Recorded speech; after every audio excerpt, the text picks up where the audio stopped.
Shalom Aleichem. Welcome after Tisha B'Av, after enduring the fast, and yet another review and introspection on the day of Churban Habayit, destruction of the temple. There are so many questions that one needs to ask to make sense of anything in this world that I figure I'll limit my 3,000 to one.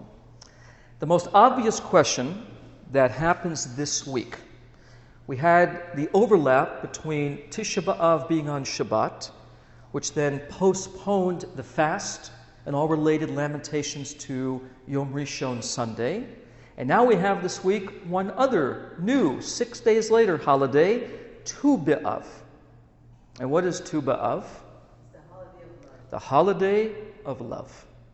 Now one must ask the question, obviously, since nothing happens by chance, and if Hashgacha Pratit governs everything, what is this juxtaposition between a day that couldn't be more non-loving, destruction of the temple, destruction of the lovers, HaKadosh Baruch Hu and His people being, so to speak, split, and then 6 days later we're talking about love and affection and finding your soulmate and Bat Zavug. According to the Gemara, it says there are 2 days a year, Tu B'Av, Yom Kippur. You don't even need to have somebody arrange to meet someone. HaKadosh Baruch Hu does it Himself. There couldn't be two holidays more opposite in nature than Tisha B'Av and Tu B'Av. And yet there they are, in the same week, juxtaposed to each other, and it defies logic. Now, if you put maybe 30 days between them, put a month between them, 6 months between them, I understand that. But can you imagine going through a nightmare, God forbid, breakup with your spouse?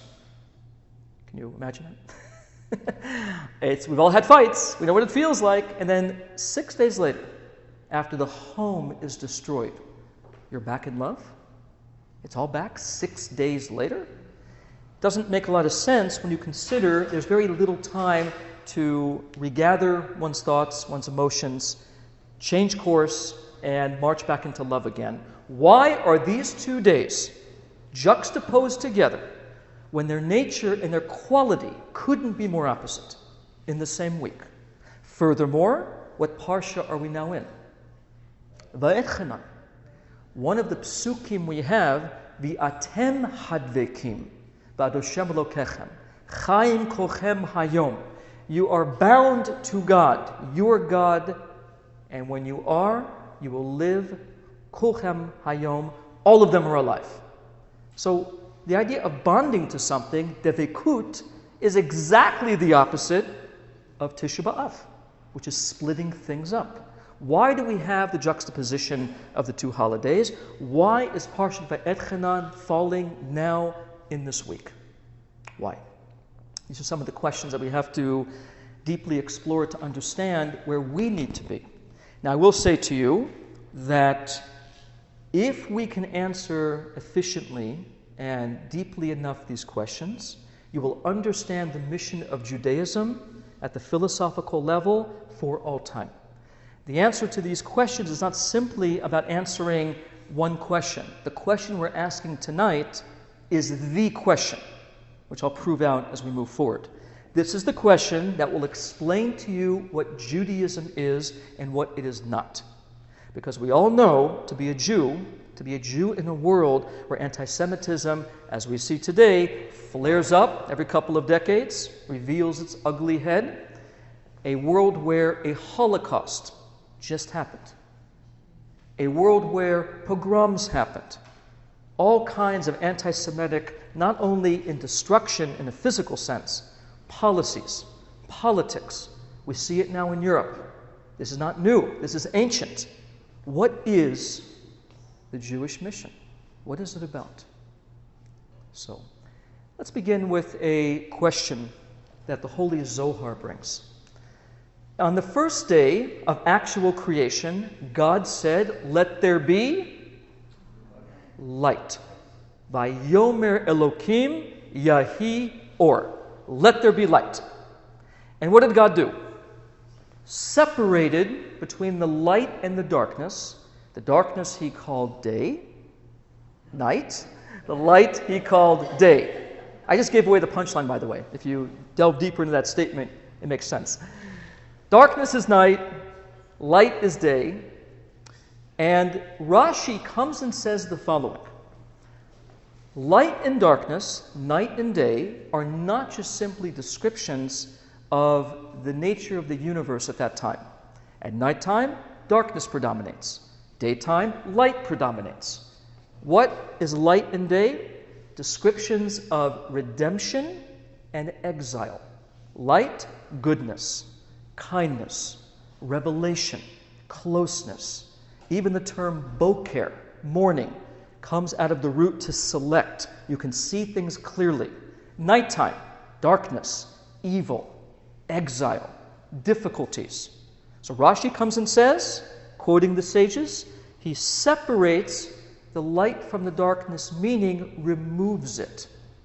And where did he put that light, that special light of the first day? For the tzaddikim, la'atid lavo, to give to the righteous in the future to come. So that special spiritual light of divine consciousness was removed away, allowing darkness to exist. The Zohar comes and asks the question, why? Why? This is not after the sin. This is not Adam and Chava listened to the Nachash, as a result, something bad happened. This is way before the Garden of Eden. This is Yom Echad, the first day. Already, darkness is put in, light is pulled back, and here we are. So that's the question. If you said to me, somebody erred, somebody transgressed, brought the darkness in, I understand that. But when you say darkness is brought in intentionally, before there was man, before there was choice, before there was our input to the system, how does that make any sense? It's rigged from the get-go. Why is evil and darkness there from the beginning?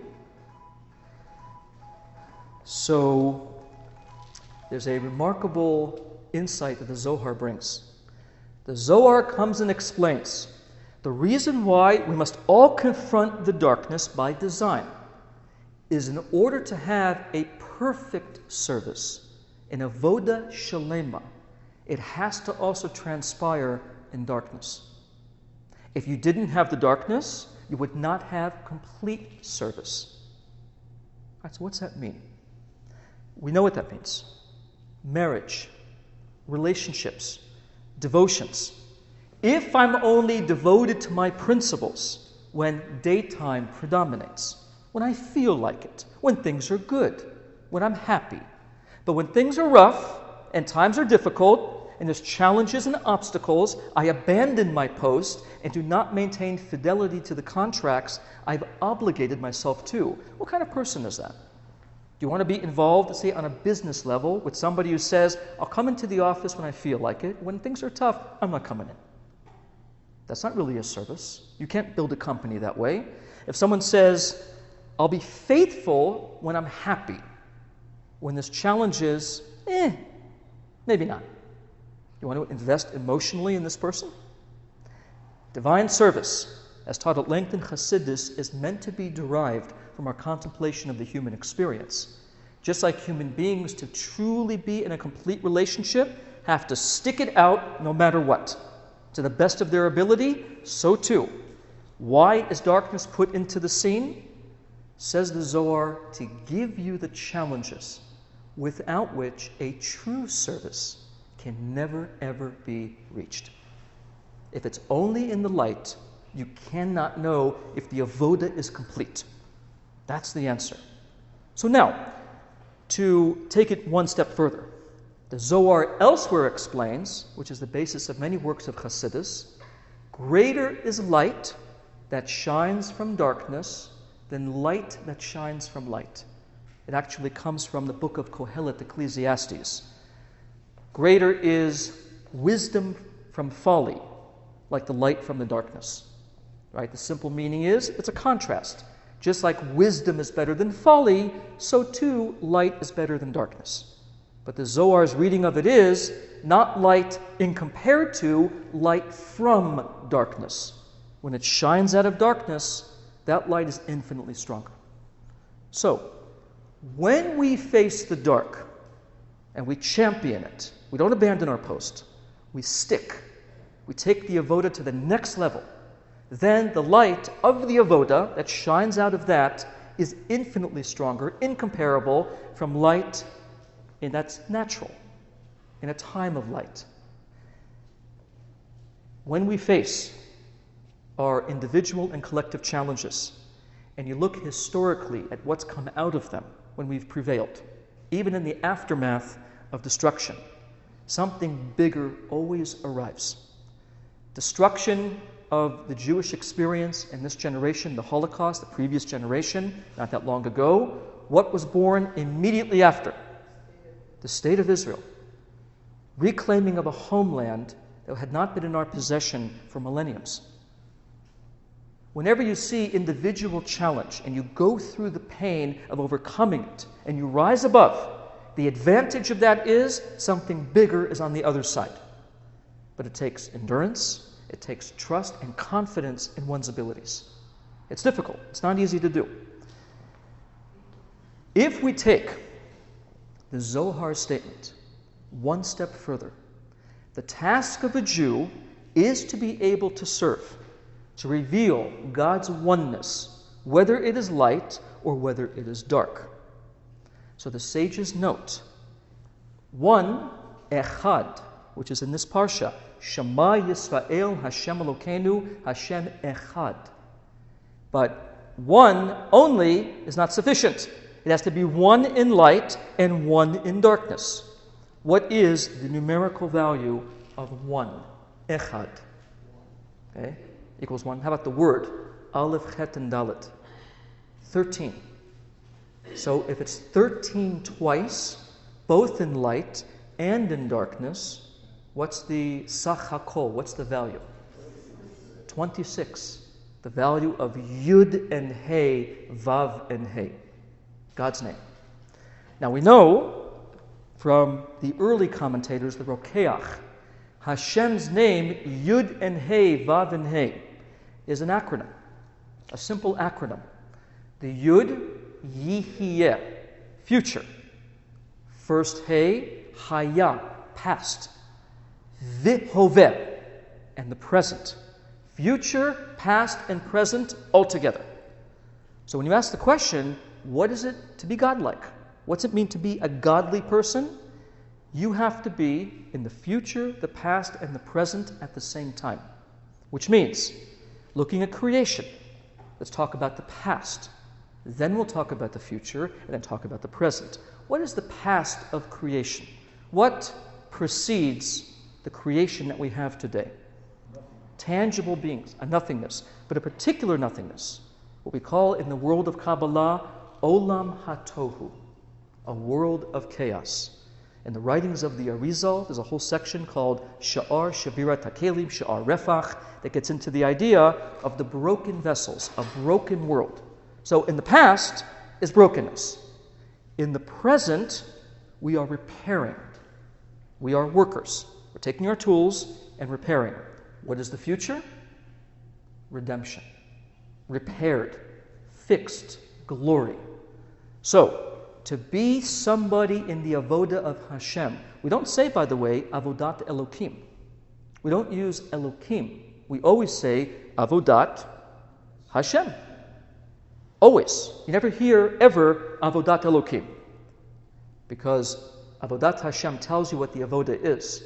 Like Hashem, in the past, present, and future, is continuous in your service. Whether you're broken, the past, whether you're fixing the present, whether you're done, redeemed, the future. All of these must be for you a continual, ongoing spiritual experience of devotion, no matter what.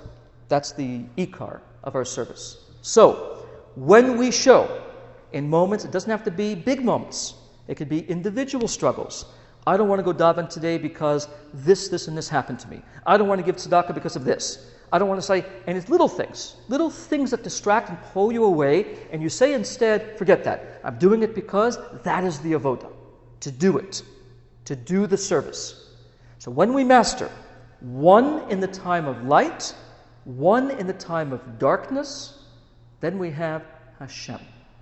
Now we're connected in an ongoing, perpetual way. The Ben Ish Chai of Baghdad brings a beautiful parable in Parshat Yitro in Drashot Ben Ish Chai. He says like this: two friends are discussing a recent boating trip they both took, which happened to be on the same river from Baghdad to Basra. One friend says, I sailed. I took this trip in one day. Did it. One day. Here to here. Great accomplishment. The friend says, well, my good friend, I'm clearly superior to you in boating. It took me 3 days from Basra to Baghdad. His friend says, did you hear what I said to you? 1 day from Baghdad to Basra. How are your 3 days superior to my one? And the friend said, because you were going downstream. You just sailed down. It didn't require anything more than pointing the boat. You held the paddle and did nothing. It took you from Baghdad to Basra. I had to go upstream. Every time I put the paddle in the water and pushed, I had to exert myself. More energy, more exhaustion. But you know what? My 3 days are greater than your one. It took effort and it took intention. Says the Ben Ish Chai, that's exactly the advantage of struggle. It may take longer, it may be more difficult, but in the end, the light shining out of that darkness is greater, qualitatively greater. So now, keeping that in mind, let's talk about for one moment the juxtaposition of Tisha B'Av to Tu B'Av. Now, most of you know that the 9th of Av, like Yud Zayin Tammuz, which is the beginning of the 3 weeks, certain calamities took place. Anybody recall how many for each date? It's a final Mishnah in Masechet Ta'anit. How many calamities for Yud Zayin Tammuz? How many for Tisha B'Av? 5. 5 here and 5 there. The final Mishnah in Masechet Ta'anit will detail for you what 5 calamities happened over here and what 5 over here. The biggest ones, of course, are destruction of the 2 temples. But there's more. The Romans plowing the field, Yud Zayin Tammuz. We had, of course, the Chet HaEgel, cessation of the burnt offerings in the temple when Nebuchadnezzar attacked. We had all types of calamitous things occurring on these 2 dates, but in total, 5 here, 5 there historically. Now, if you examine in the same Mishnah, how many things happened on Tu B'Av? It's not just about love. It's all love-related, but it's not just love.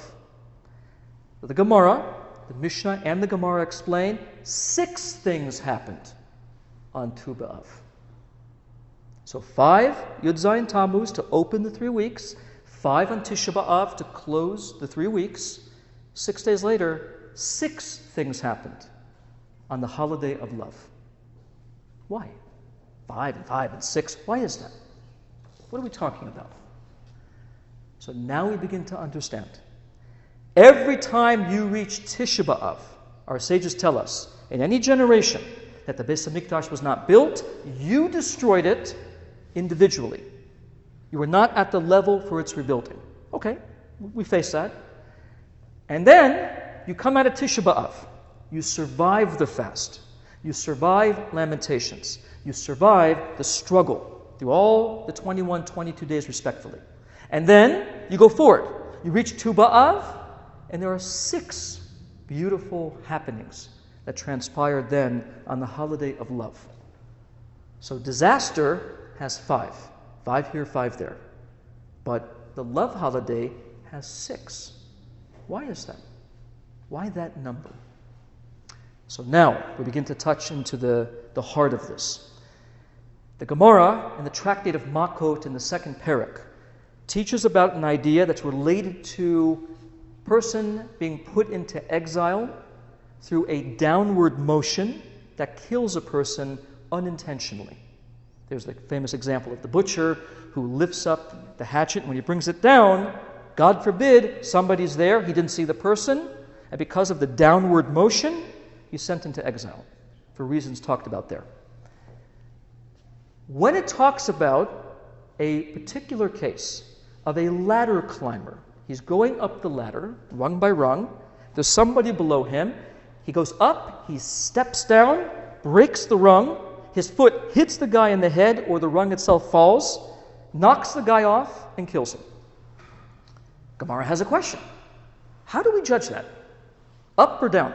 He's going up, but the motion that killed him went downward. He pushed the foot down, it killed the person, but he's going up with his body. Up or down?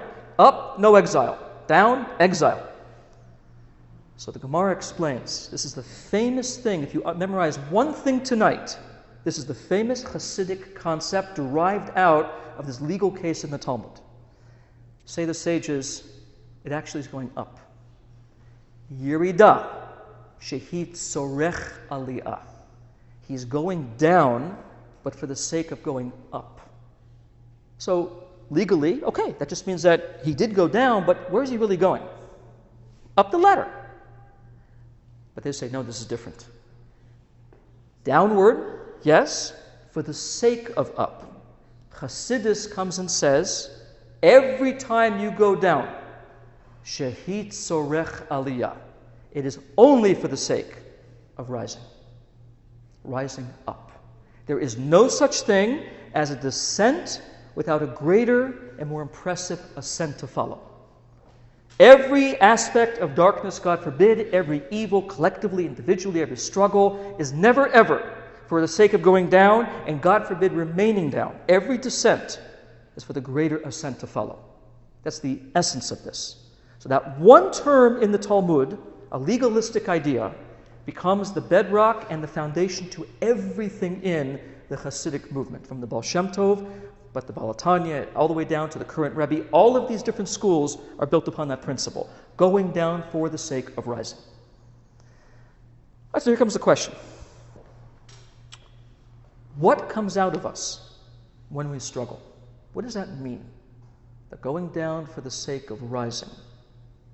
Rising where? What's rising? What are we talking about? Now we know, we've all heard this before in terminology, when we talk about the anatomy of the soul, we talk about a soul, b'yapach b'yapo nishmat chayim, in Bereshit. We talk about a soul, Eloki neshama, the neshama that you gave me, tahorahi, is pure in me, still.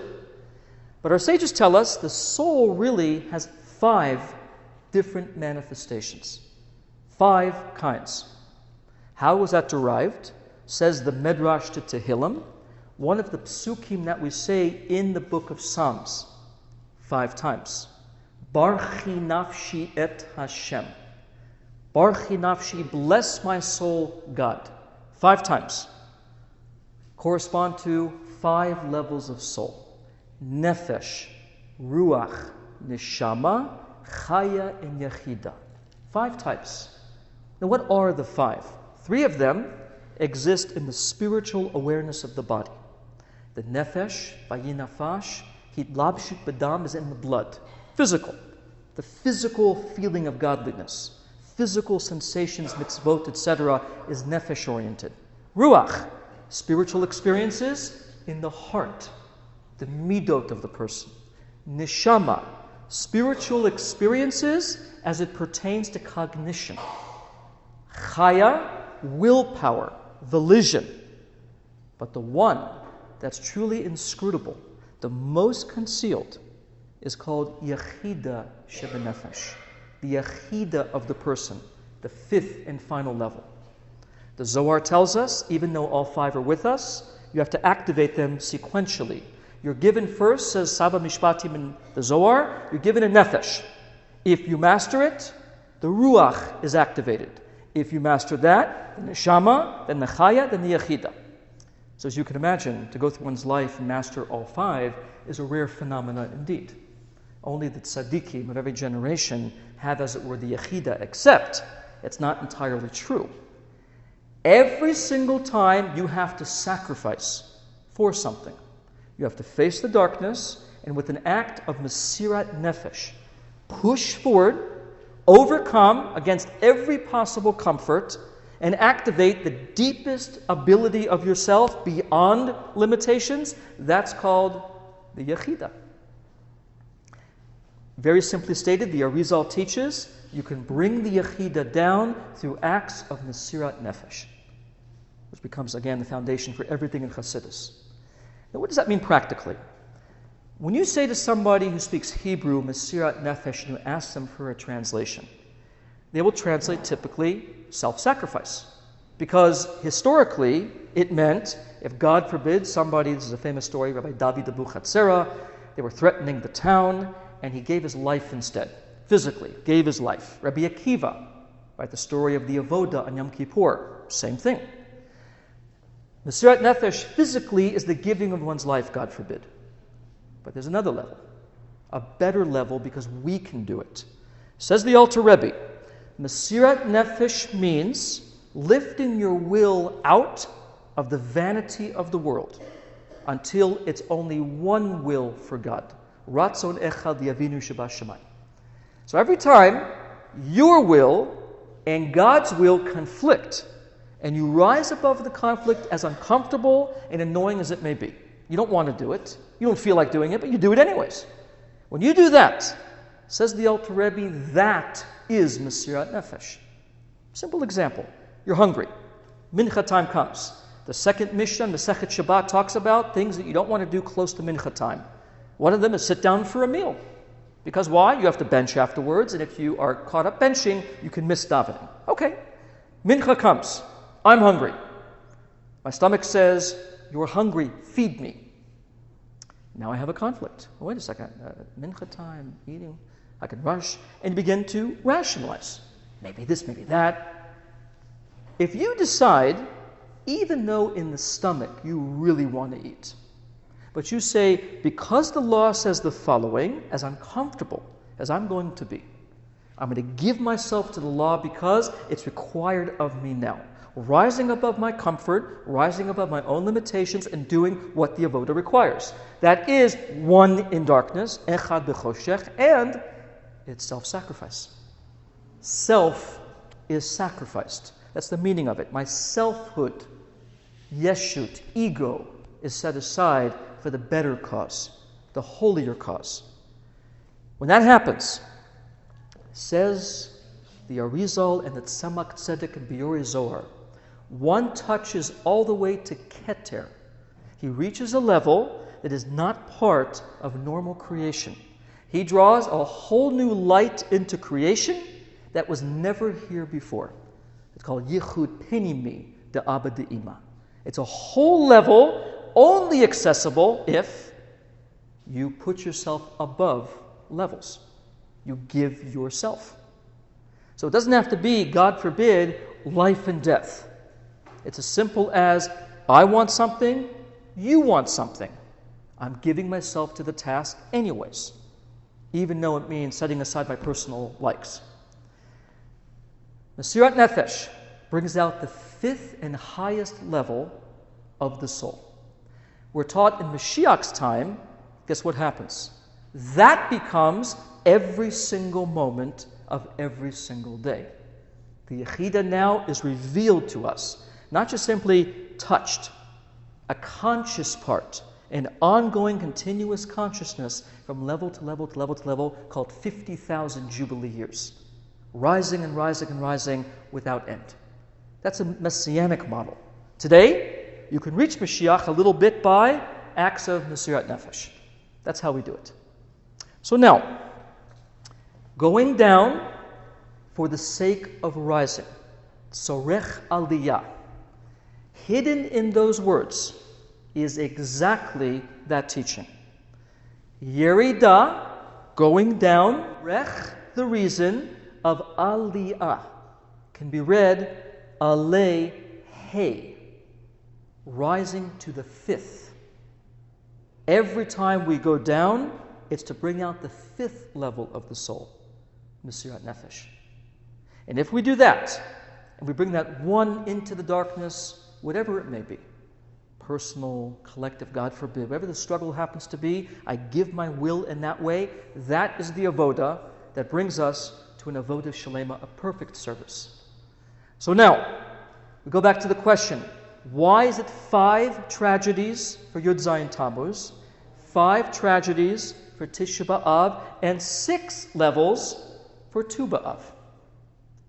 So now we understand the 5 levels of both Yud Zayin Tammuz and Tisha B'Av means the purpose of these descents, these terrible happenings, is because when you put the Jew in a situation where he or she is up against the wall and he gives himself, he or she will bring out the Yechida Shebenefesh no matter what situation it is. And in fact, says Rabbi Avraham Kook in his famous commentary to the Gemara in Brachot, he says in actuality, actually it's in Shabbat, in actuality he says every single time the Jew is put into exile, there is a nagging discomfort in him that, thank God, he says, exists.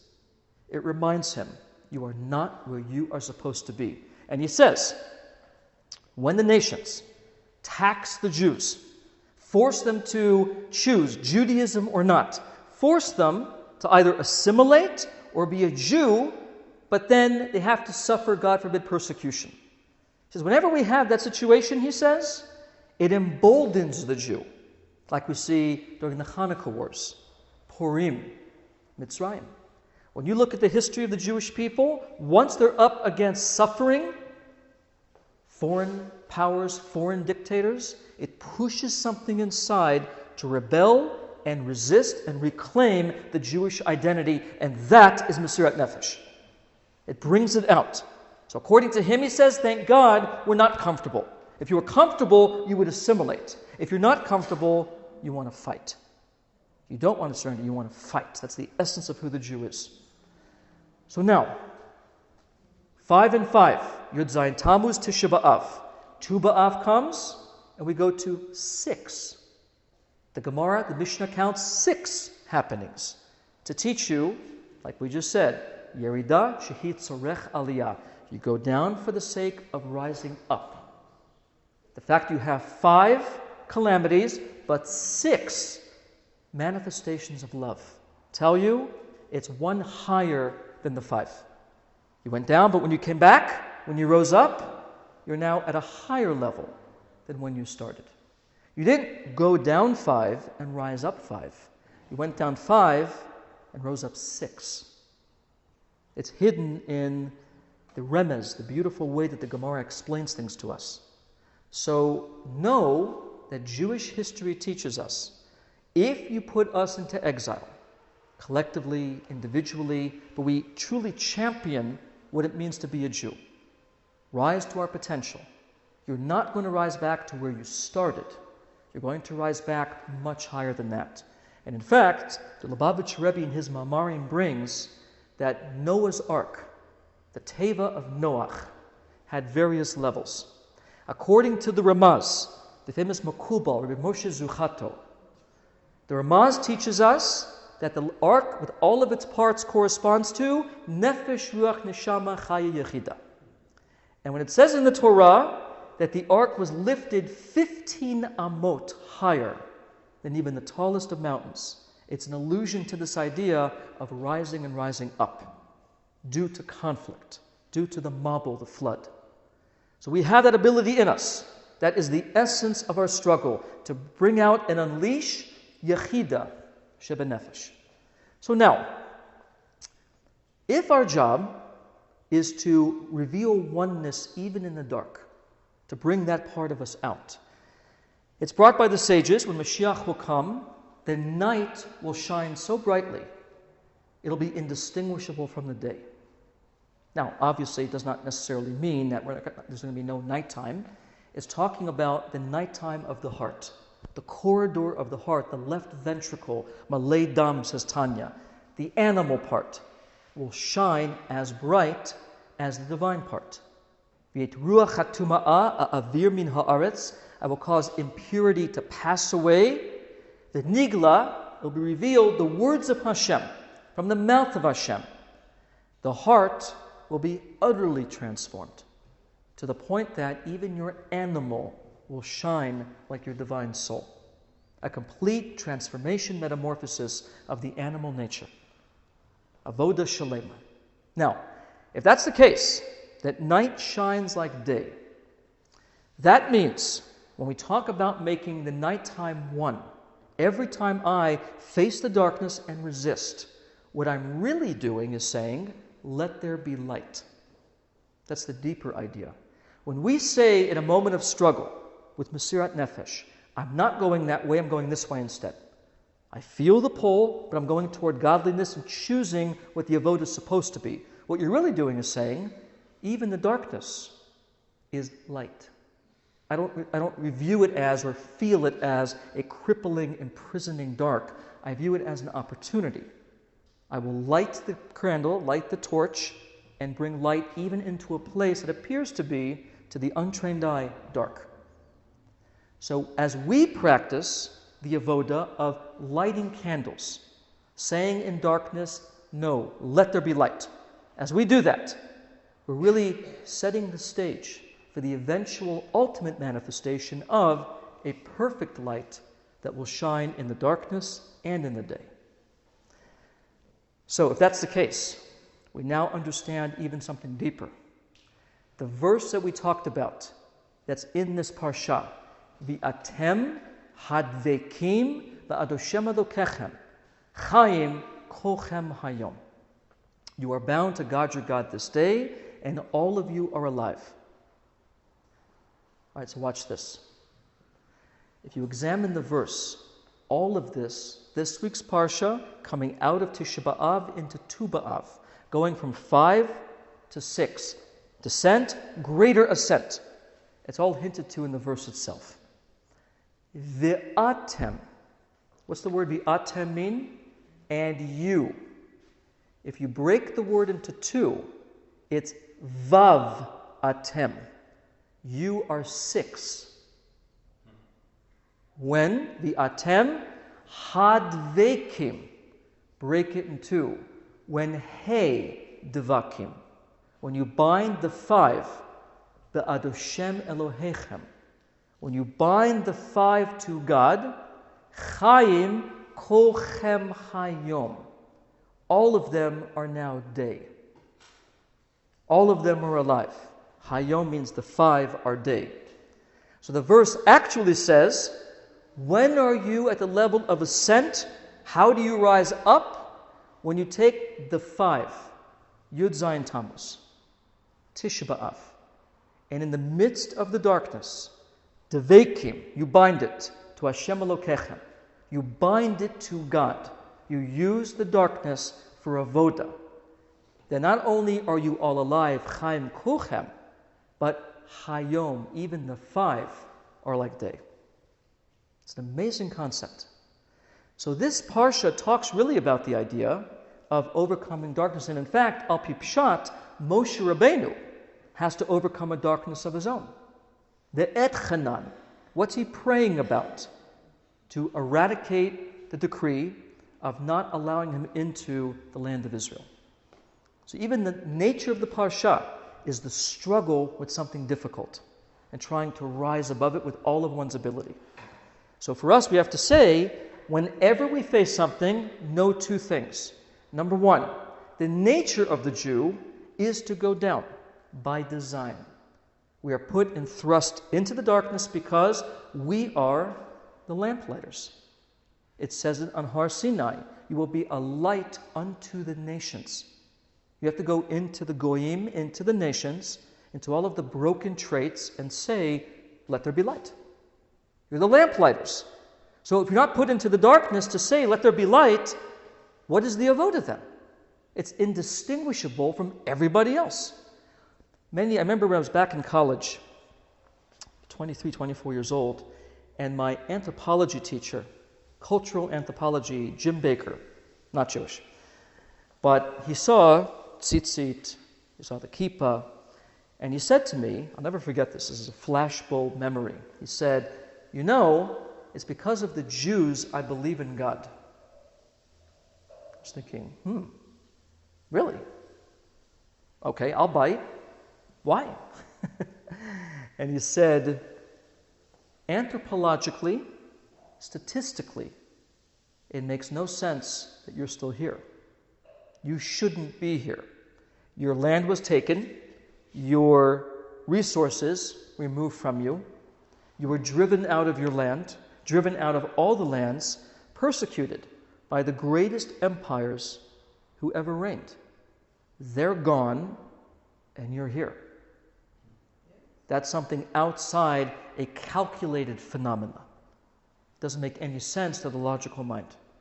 So, if the Jewish nature is observably perseverance, and in fact, even recently, I'll never forget this, they had a council that brought together great generals from all over the world a couple of years back to examine military strategies that have been learned and mastered by the nations. And they were sharing with each other strategies. Guess who was not invited to the table? Israel. So the immediate response back was antisemitism. Well, it turned out, no. The leading commissioner, the general, said, the problem with Israel is, by our reckoning, the wins, the military victories, could not have been by the law of the military. It's something else altogether greater than simply military strategy. We're not going to invite the supernatural to our table. We're inviting only earthly battles to our table. Actually said this. So right away you realize that we are observably by the non-Jews. And you can observe in us a certain unique perseverance that transcends statistics, transcends the calculable, the calculated outcome that should be. Now we have to believe it. That's the problem. As the Maggid of Mezrich once said, you all possess the abilities. What you lack is the faith in your capability to do it. You lack that. So if the nations see it, enough to not invite Israel to the table, enough to be convinced of a God because of an observable phenomenon that's impossible for you to be here, why don't we believe it? That's the greatest obstacle that we possess and that we face. We don't believe in our own supernatural identity. The Maharal of Prague, in his commentary to the Torah, the Gur Aryeh, when it says in Lech Lecha, talking to, at that time, Avraham Avinu, Hashem says to Avraham, your people will be numerous like the sand on the seashore and the stars in the heavens. So the Maharal asked the question, why those things? Why not you're as numerous as the ants on the anthill? Why the sand of the seashore and the stars above? So the Maharal explains, looking at a star from our vantage point, how big do the stars appear? Tiny. Yet we know from astronomy, we only have a mid-sized sun. There are suns much bigger than our sun, and our sun's rather big compared to the Earth. So stars appear to be minuscule, but they're massive bodies, far more massive than we can ever comprehend. Says the Maharal, when a person walks on sand, sand doesn't crunch that much. It's rather quiet. If you walk on rice, different story. You hear it. Sand is very light, very difficult to hear. It's quiet. Says the Maharal, the nature of the Jew is the following. When you step on sand, you don't hear much. The Jew does not reveal much about himself. But would he know, says the Maharal, that in truth he's like the Kochavim Barakia, the stars in the heavens. He looks to be small, but he is in truth an enormous body of nuclear fission, of power. He just doesn't know it about himself. He's quiet like sand. He does not advertise his supernatural quality. So, coming now to the three sides, Tisha B'Av, leaving it behind, going toward Tu B'Av, the holiday of 6, reading Parshat Va'etchanan, and the verse which concludes the first reading, and you are bound to God your God, all of you are alive this day. We now understand the flow. Tisha B'Av, the lowest point, even to the point that you don't wear your talit and tefillin when you daven in the morning, something unheard of in the flow of the year. It's so low, even what decorates you, your talit and your tefillin and the things that are augmenting the Jewish experience are gone until later that day. And then 6 days later, You rise to a level of love and bonding and unity because it's exactly our avoda. That's our service. To go into a Tisha B'Av, an ultimate moment of calamity, to face what looks to be insurmountable odds. They're too big for you, yet we survive it. We set our will to it, Mesirat Nefesh, we come out of it. And where do we go from there? Shehit Sorech Aliyah. Alei Hey, to rise to the Yechida of the soul, the deepest part of the soul, the core of us. When that comes out, 5 becomes 6. You don't simply rise, you rise higher, stronger, and greater. And when we do that, we come to the avoda of, and you, v'atem, you are vav, vav atem, you are 6. When hadvekim, the hey, the 5 calamities, is devekim, you bind it to Hashem Elokechem, and then know something. You're setting up the future for Chaim Kochem Ha-Yom. All of them will be alive, and the 5, the hay, will be daytime, not nighttime. Completely, totally day. So we need to consider what the lesson, this is the basic idea of a much deeper principle that has a lot of angles. But if the basic avoda of the Jew is to face the darkness and triumph, as we always have, even in the face of calamity, we're still here. We're still center stage, because that's the mission. Face the darkness, let there be light, and transform darkness to light. And we'll conclude with the last little hint. Says the Zera Kodesh that light plus darkness, or plus choshech, when they're added together, equals exactly Israel, Yisrael. That's who we are. We are the combination of both, because we're not just simply existing in darkness, we transform the darkness. That's the avoda. So understand that in your own personal service, it doesn't have to be a big, giant swell. It can be as simple as, when I'm in opposition to my Creator's will for me, triumph. Rise above your will. Do His will. Do the will as you were assigned to do. Change the darkness through your act of self-sacrifice into the Vav, the 6 of the ultimate bonding. And this is why, by the way, as a last point, this is why Elijah the prophet, from Pirkei de Rabbi Eliyahu, which is a famous teaching we have in the Medrash, it's brought in many places. In the Torah, Eliyahu, Elijah, every time he appears with the Vav, except 5 times. And every time Yaakov appears, he appears with no Vav, except 5 times in the whole Torah. Asks the Medrash, why? Why 5 here? Because Yaakov takes the Vav from Eliyahu as a guarantee that by the 6th millennium we are redeemed. But the deeper meaning of it is, according to tonight, is no. When Yaakov struggles, when Beit Yaakov struggles in darkness, he takes the Vav to say, though I may go down, the hay, I will rise even higher than where I started. And that's why the Zohar says, letter Vav, Vav Ot Emet, the letter of truth, the letter of consummate truth. So now we understand the Avoda, and B'ezrat Hashem going forward into Tu B'Av and beyond, into Elul, 8 Ratzon, the darkness is over. Now we can focus on mercy, on Teshuvah, on Tefillah, but to realize, even now, this is actually a famous thing. We'll end, I promise ending many times now, but we'll end for sure with this one. One of the children, the grandchildren of the Baal Shem Tov, was asked a question. He was a Rebbe in his own right, and one of his congregants asked him, after Yom Kippur, which is coming around the corner, asked him, if we've all fasted and become like angels, why don't we have Mashiach? Where's Mashiach? And the grandson of the Baal Shem Tov said, when the Jew learns to keep Yom Kippur when it's not Yom Kippur, then he can expect Mashiach. Meaning, On Yom Kippur, you feel it. Sacrifice everything. Go to shul, meditate, connect, be part of the community. You do all kinds of things that are unpleasant sometimes, but necessary. And yet, the day after Yom Kippur, what happens then?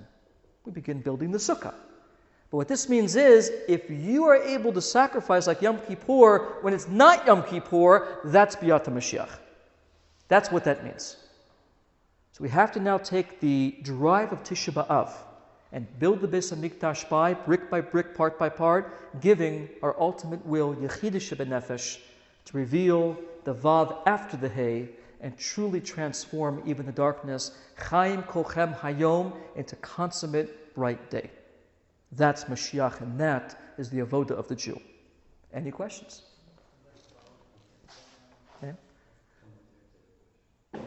Okay, any questions that we're going to have? You talk about the Mesirut Nefesh in this aspect. Yes. Is that the same thing as Bitul Atzmi? Is that the same concept? Yes. In a way, when you think about what Mesirat Nefesh is, it's the challenge of one's own existence in relation to God. When I feel my own Atzmi, my own Atzmut deeply, I feel myself very deeply, and nonetheless, I set it aside. I rise above my own self to reveal the ultimate truth of, as we say, Ayin Miyesh. Hashem is the only something. To do that, that's the same thing as Mesirat Nefesh. It's the mechanism to bring it out, to reveal that. Exactly. Bitul Atzmi is really related to the deepest, thickest darkness. When you can transform even that moment, that's consummate Bitul, as opposed to Bitul Hayesh and other types of Bitul that we talk about in Chassidus. Very good. Well, it's pretty good because the conclusion that I got is very practical. We always thought that Mesirat Nefesh is death. Right. And now we're talking about the little sacrifices that we can do every day that brings our soul up to the Yechidah level. And which means that that's fantastic. Everyone can do it. And in fact, I remember, this is many years ago, I was building a sukkah at maybe 19 years old, 18 years old. And I remember it was very hot that day. We were kind of up putting up the schach and doing all kinds of things to make sure it would stay. And I remember we had a little cup of water. And the aggravation to come down the ladder, put the tools over here, pour the cup of water, as opposed to just grab it and drink it and say the blessing properly. And I remember the host said to me, "Where's your Mesirat Nefesh?" It's little, right? What's the aggravation? You have to come down a ladder, grab the cup, make the appropriate bracha, and then drink. Said it's not putting yourself in front of a cannon, but it is. Because in the same way that physical death is giving one's all to something, this is a much more refined idea that part by part, day by day, it can be done. It's a great conclusion for me, practical, because you say, Yes. And now you see that every act of kindness, every act that you put yourself besides, and you prefer to do that act, is Mesirat. You know, it's interesting how often when you come off the freeway in the valley, on the 101, you come off the freeway at certain spots, and the poor, the destitute, are positioned that when you arrive at the light, if you have what to give, you roll the window down and you hand it to them. On one particular day this week, I saw one very, very sad case, and I felt compelled to give him. The only problem was I had no immediate money on me. So I went out, and I had to turn onto the main street and drive all the way up to the gas station, and then buy him, simple, thing of water and a sandwich. That was it. Drive all the way back, park at a local area, walk across the street. It took, maybe 15 minutes. I wasn't exactly, had a free open day. This was a scheduled day. But my comfort being, I want somebody available when I can give. That is my limitation. He's in need, and the time is now. His hand is ready. I don't have the money to give him this moment, but I have a way to get him something. So the part of me that says, you're going to be late. You have to go see this person. You have to go do this. Gets in the way of the mitzvah. So when I say nonsense, I have plenty of time. I can see it on the clock. I don't want to do it because it's inconvenient to me. So when you defeat that, and you go buy the water, and you go buy the sandwich, and you drive back, and you park the car, and walk across, and you give it to him anyways, Mesirat Nefesh. It's as simple as that. And then brick by brick, we bring the metaphysical temple to this world.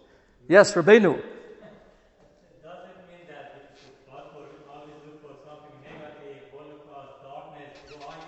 If everything is good, positive life, we cannot accomplish anything? Exactly. And when you think of it logically, in Mashiach's time, right, it's sad also because we don't know life. Nobody knows life in this opposite state. We've had moments of serenity, of productivity. Some even theorize that would you give the human Gan Eden, he would look for trouble because he needs to have a challenge. In Mashiach's time, though we're not going to have a Yetzer Hara the same way, it's going to be infinite levels of progressive growth. You're not static. You're growing and leaping and growing and leaping, like we say in Gan Eden. Gan Eden, we say there's a lower Gan Eden, higher Gan Eden, and an elevator in between, a column. And every time you ascend higher, through all the infinite levels of ascent, you have to first forget what the previous level was to rise higher. So there is a model that you could be happy and progress in that happiness, which is the Gan Eden state. But it's so foreign to us that in this world today, under this particular framework, we can only imagine it. It's hard to imagine serenity, no Yetzer Hara, no internal. Everyone here has had a taste at certain times when everything just comes together perfectly. It could be even for a day or a week or a month or a minute, where you can feel what it's like when the rebellious part of me is actually on board my divine agenda, and they're perfectly in sync. There's moments like that, but imagine that in continuity, unbroken. That's something that's foreign to our condition. That's a Gan Eden pre-Eitz Da'at experience. So of course we have no memory of it. But if we use this mechanism to push toward it, then little by little, you tilt the scale, right? Point of critical mass, it tilts, and Geula. But it takes work, and it takes remembering that it's not that hard. If it was that hard, it'd only be for tzaddikim and for nobody else. The fact it's given to us means we can do it. We're able to do it. But it takes a lot of thinking about how we can do it individually, then practicing the art, like any art, practicing each and every day. That's the key. Okay, good. Everybody, thank you for coming. Thank you for attending. And we'll see you next week. Same time, same place.